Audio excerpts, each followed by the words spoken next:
What rosin do you use po, sir? Okay, so ito yung rosin na ginagamit ko.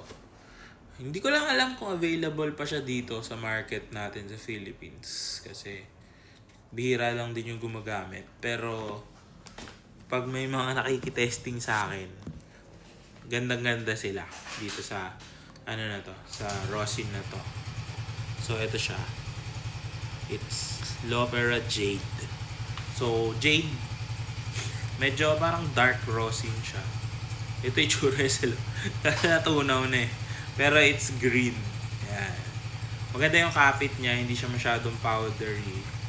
And then, yun nga, medyo dark nga lang siya. So, medyo malagkit talaga compared sa mga brighter rosins like Bernardel, ganyan, yung Cecilia.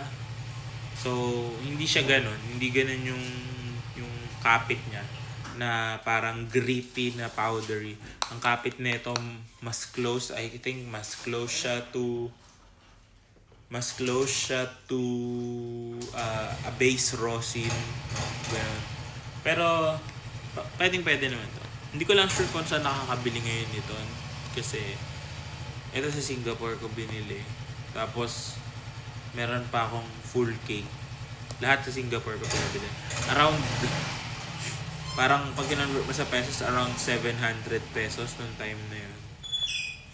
So, siguro mga ganun. Siguro less than 1,000. So, it's relatively cheap for the quality that you get. Kasi yung mga ibang rosin, yung full cake nila, umaabot na ng almost 2,000 pesos, almost 3,000 pesos.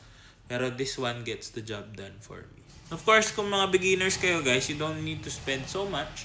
Pwede naman yung mga mumurahing rosin. Ano na lang din to, para hindi masyado mapulbos, konti lang yung lagay mo pero it goes a long way, ganun.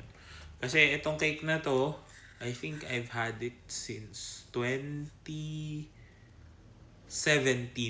Ayan. So mag-ano na din siya, almost 9 years, magti 10 years na siya. Nagagamit ko pa din. No? Tsaka hindi siya nanunuyo, hindi siya agad nagda-dry out. No? Basta maayos yung storage nyo. So, kung gusto nyo i-try, yan. Check nyo na lang kung saan meron. Hindi ko sure. So, yun lang. Good luck.